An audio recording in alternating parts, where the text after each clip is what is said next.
Makasih Mbak Lucy. Terima kasih Mbak Wiwit. Ya, selamat pagi ibu-ibu dan bapak-bapak sekalian. Saya lihat ini dari mana-mana ya. Ada yang dari Sinjai, Tanah Datar, Ciamis, Probolinggo, ada yang dari Malang. Selamat datang. Ini luas sekali jangkauannya. Ya, saya hari ini diminta untuk bicara tentang disiplin tapi lebih terkait dengan pembelajarannya. Mungkin bisa di-share slides-nya. Jadi kita ini menghadapi masalah yang sama sekarang, ya. Kita guru maupun orang tua. Gimana sih anak-anak kita ini harus kita bimbing, harus kita bantu. Apakah mereka bisa berprestasi di tengah pandemi? Nah, tadi dalam paparan awal itu Mas Mario menjelaskan tentang disiplin secara umum.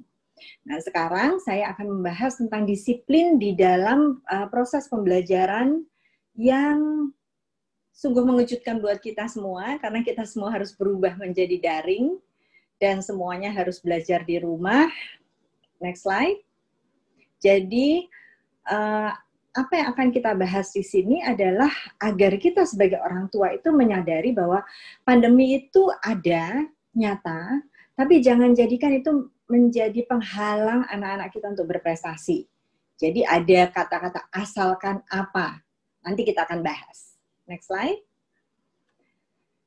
Apa sih yang Anda rasakan dengan adanya COVID-19 ini? Saya tahu pasti di awal, saya masih ingat di pertengahan Maret itu bingung, panik, ya. Kemudian pembelajaran langsung berubah. Kalau kami sebagai dosen itu langsung kami harus men-switch cara pembelajaran ke mahasiswa. Saya lihat juga keponakan-keponakan saya yang masih sekolah itu semuanya pada panik karena harus belajar online. Orang tuanya juga panik. Jadi itu semua menimbulkan perasaan-perasaan yang tidak nyaman dalam diri kita. Next slide. Apa yang dirasakan oleh anak kita? Anak kita juga merasakan hal yang sama. Next slide. Dalam sebuah penelitian, ya, penelitian ini terkait dengan keadaan pandemi saat ini, apa yang dirasakan oleh anak-anak dalam situasi pandemi ini? Ternyata ya pada anak-anak itu ada peningkatan yang bagian atas yang merah itu ya, ada peningkatan dalam masalah emosional, dalam masalah perilaku, dan juga dalam masalah atensi. Jadi masalah ini bukan hanya dialami oleh orang tua saja, tetapi juga paling besar ternyata dialami oleh anak-anak kita. Next slide. Kenapa? Karena anak-anak itu tidak tahu apa yang dirasakan. Dia nggak bisa ngomong. Kalau kita orang tua, orang dewasa, kita bisa bilang, aduh, saya takut apa yang akan terjadi di depan nanti. Atau saya merasa khawatir gimana saya akan membimbing anak saya. Saya khawatir dengan pekerjaan saya. Saya lonely karena saya nggak bisa bertemu dengan teman-teman saya. Sedangkan anak-anak kita itu tidak tahu apa yang dirasakan. Dan ini menyebabkan mereka merasa tidak nyaman dan tidak bahagia. Dari beberapa penelitian yang saya ambil di beberapa jurnal terkini, anak-anak itu merasakan kesepian, lonely. Bahkan kalau kita buka YouTube itu ada anak TK yang nangis-nangis ke orang tuanya minta sekolah, minta datang ke sekolah. Karena apa? Karena dia kesepian di rumah sendiri. Juga ada rasa kekhawatiran, ketakutan, kecemasan. Semua orang bicara tentang COVID, apalagi waktu di awal-awal setiap hari ada update.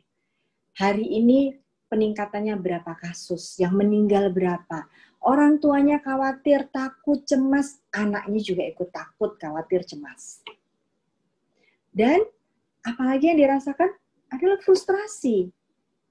Yang tadinya dia bisa belajar tenang, ke sekolah, bikin PR, sekarang semua itu dibebankan ke orang tua yang nggak biasa mengajar, kemudian harus mengajar, guru yang harus mengajar lewat orang tuanya. Nah, ini menimbulkan rasa frustrasi dalam diri anaknya. Ya, jadi situasi pandemi ini bukan situasi yang nyaman buat semua pihak, baik orang tua maupun anak. Karena ternyata orang tua yang sudah berusaha menenangkan anaknya pun ternyata anaknya juga merasakan hal-hal yang negatif. Next slide. Nah, kita sebagai orang tua itu juga merasa cemas. Kenapa? Karena kita harus tetap bekerja. Saya setelah pandemi ini kerjanya lebih dari jam kantor. Setelah jam kantor itu kadang-kadang tetap ada undangan, ayo kita rapat, ayo kita zooming. Jadi kita harus tetap bekerja.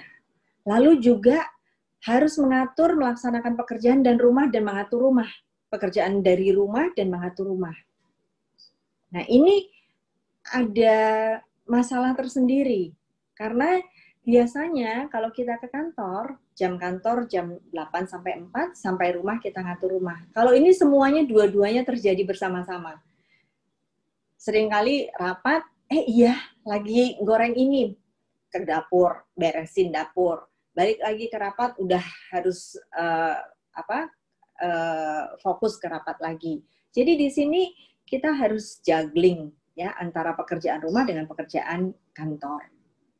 Dan beberapa orang tua khawatir akan kehilangan pekerjaan atau kehilangan penghasilan. Kenyataannya ya, ada yang di layoff, di PHK karena situasi sekarang, ada juga yang gajinya berkurang sampai 80%. Nah, kekhawatiran-kekhawatiran ini dirasakan oleh orang tua. Dan juga kecemasan karena hidup dalam situasi pandemik. Ya, agak parno tiap kali jalan, mau belanja ke pasar, sampai rumah kita langsung mandi, keramas, bersih-bersih semuanya, ya. Ada rasa cemas. Nah, perasaan cemas ini pasti dirasakan oleh anak juga. Dan yang penting, apa yang dialami orang tua sekarang ini sebagai guru dan sebagai orang tua, sebagai guru di rumah, itu tidak pernah dipersiapkan. Terjadi begitu saja. Next slide. Padahal, kalau kita lihat, pendidikan itu intinya disiplin. Kita sendiri cemas, gimana kita bisa mendisiplin?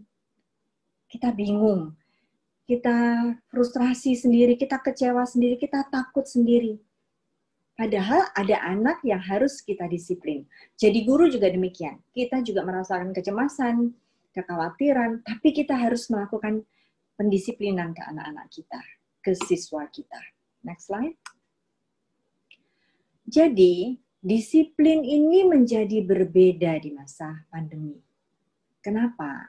Karena kita selain memberikan disiplin, tapi kita juga harus mendukung dan menunjukkan empati. Padahal kita sendiri sebagai orang tua juga tidak nyaman. Jadi ada perasaan-perasaan, ada situasi-situasi yang membuat kita itu jadi bingung. Saya harus bertindak bagaimana? Dulu saya kasih gadget untuk anak itu bermain. Sekarang gadget ini dia pakai terus. Tapi saya ingin batasin. Tapi kalau saya batasin, kesian dia. Nah, di situ bisa muncul masalah disiplin akhirnya. Karena kita jadi inkonsisten. Karena kita nggak nyaman dengan perasaan kita kasihan dengan anak kita, tapi disiplin ini harus tetap jalan. Nah, tarik ulurnya bagaimana? Terutama terkait dengan pembelajaran. Next slide. Kalau anak itu berperilaku bermasalah, maka yang pertama kita lakukan adalah kita berempati. Merasakan apa yang dia rasakan, tapi kemudian kita tetap ingatkan aturan dan harapan kita. Jadi misalnya anak itu mengatakan bahwa saya mau pakai handphonenya dulu dong, ini buat main gitu. Terus kita menganggap bahwa screen time dia udah terlalu banyak, maka kita bilang, Mama sadar bahwa ini emang tempat kamu untuk relax. Tapi kamu udah kebanyakan waktunya dengan screen time. Ya, sekarang kamu berhenti dulu, kamu main dulu dengan adikmu. Jadi ada aturan, ada harapan. Lalu, kalau ada waktu-waktu luang, kita luangkan waktu dengan anak itu untuk melakukan hal-hal yang positif bersama dia. Dan jangan lupa kita juga perlu santai dengan diri kita sendiri. Tapi jangan terlalu banyak memberikan dispensasi. Jadi aturan is aturan. Kalau emang harus berjalan, ya jalankan. Next slide. Nah, bagaimana kita menjalankan pembelajaran di rumah? Yang harus diingat adalah orang tua itu pendamping dan anaknya pelaku.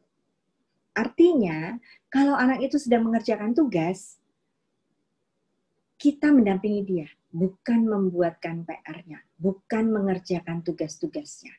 Tapi kita mendampingi dia. Yang menjalankan adalah anaknya. Tapi nggak selesai-selesai. Tiap kali malah berantem, kerjanya nggak selesai. Nah, di sini kuncinya. Jadi bagaimana supaya kita bisa jadi pendamping dan anak itu bisa menjadi pelaku.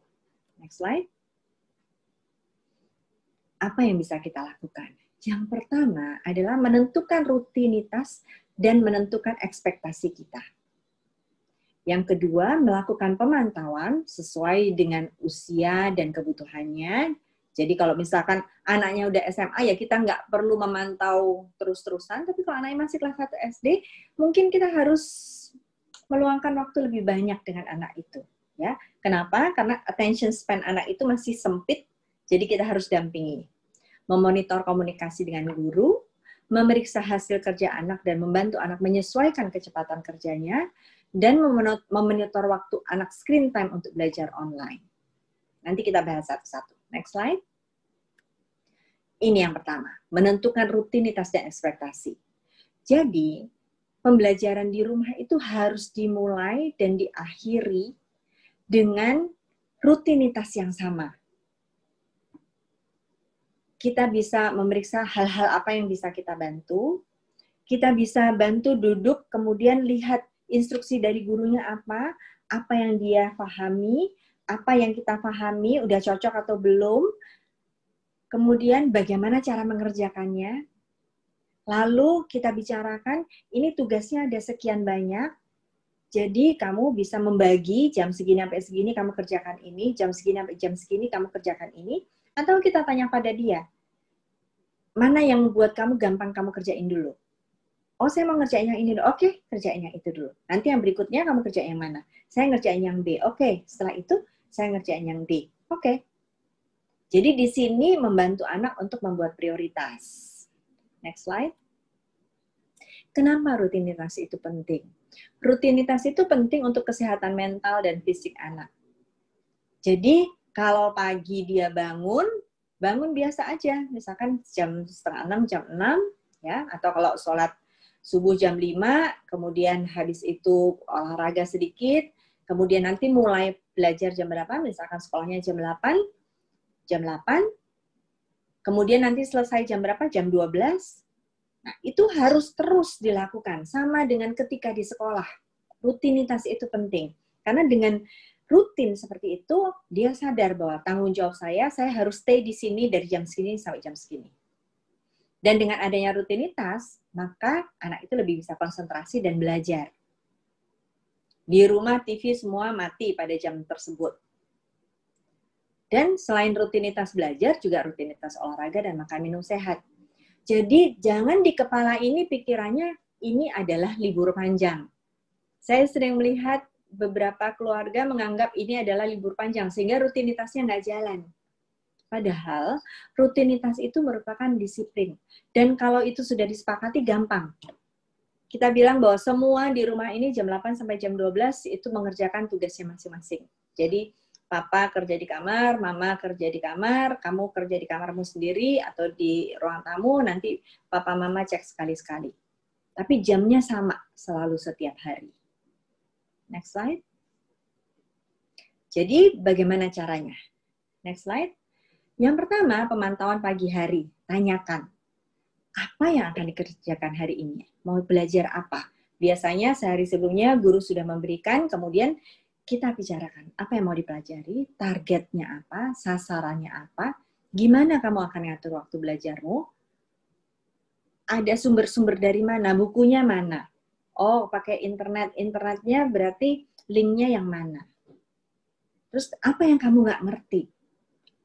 saya nggak ngerti cara bikin PowerPoint. Oke, nanti PowerPoint Ibu akan bantu kamu. Sekarang kamu kerjakan aja apa yang kamu bisa kerjakan. Nah, pemantauan pagi ini membantu dia menstruktur berpikirnya dia. Itu termasuk disiplin. Next slide. Di siang hari, kita kemudian pantau lagi. Apa yang kamu pelajari hari ini? Jadi untuk melihat, memonitor seberapa jauh dia sudah maju, apa yang sulit. Kalau ada soal yang sama seperti ini, bisa nggak kamu ngerjain? Lalu setelah itu, diminta dia untuk refleksi. Kalau kamu boleh ngomong dari hal-hal yang kamu jalankan hari ini, apa yang udah kamu lakukan dengan baik. Ini penting untuk dia memonitor, merefleksikan apa yang dia rasakan dengan pembelajarannya. Terus kenapa dia menganggap itu baik? Terus apakah kamu perlu bantuan guru? Kalau perlu, kamu harus hubungi gurumu. Ya. Kalau untuk tugas esok gimana? Kamu perlu bantuan atau enggak? Nah, tentu saja pemantauan ini balik lagi tergantung pada usia anak. Kalau anak itu udah besar, ya lebih diserahkan ke dia. Tapi kalau anaknya masih kecil, kita yang memantau. Next slide. Komunikasi ini penting. Kenapa? Karena kita membantu anak untuk memproses instruksi dari guru. Dan mungkin saja instruksi itu tidak terstruktur. Jadi kita bantu menstrukturkan dan membantu anak itu untuk mengorganisasi diri dan menentukan prioritas. Mana yang harus dilakukan dulu, mana yang dilakukan belakangan. Nanti siangnya kita pantau. Next slide. Jadi filosofinya itu seperti layang-layang. Kita kadang perlu bersama anak, namun kadang tidak perlu. Beri anak keleluasaan, namun kita perlu ada di sekitar anak. Jadi jangan ditinggal, terus nanti anak kita cari-cari, mana ibu saya, dia mau tanya sesuatu, kita nggak ada. Ya, atau ketika dia tanya sesuatu, kita marah-marah karena kita sedang goreng tempe. Gitu. Nah, itu akan membuat anak itu jadi insecure, tidak nyaman. Ya, tidak merasa aman karena dia mau tanya, tidak bisa. Ya. Next slide. Jadi, disiplin ini perlu dilakukan secara konsisten. Kenapa? Karena kalau kita melakukannya secara konsisten, menimbulkan rasa aman bagi anak karena dia punya kontrol akan perilakunya. Dan yang penting, disiplin yang tadinya di luar kita ngingetin, kita ngasih tahu, ya kita membantu dia mengregulasi, itu nanti lama-lama akan terinternalisasi menjadi bagian dari dirinya. Akhirnya kita tinggal kontrol saja. Udah tadi cek, sudah Bu. Oke, apanya yang kurang? Ininya yang kurang, Bu. Nanti lama-lama dia akan menanyakan pada dirinya, sudah belum ya nih? Ada yang kurang nggak ya? Artinya anak kita mengembangkan regulasi diri. Dan itu bisa dimulai dari anak kita masih kecil. Jadi kita tidak perlu menunggu sampai anak kita sudah besar, itu bisa kita mulai dari anak kita masih kecil. Next slide. Jadi sekian paparan dari saya, Mbak Wiwit. Hatur nuhun. Mungkin kita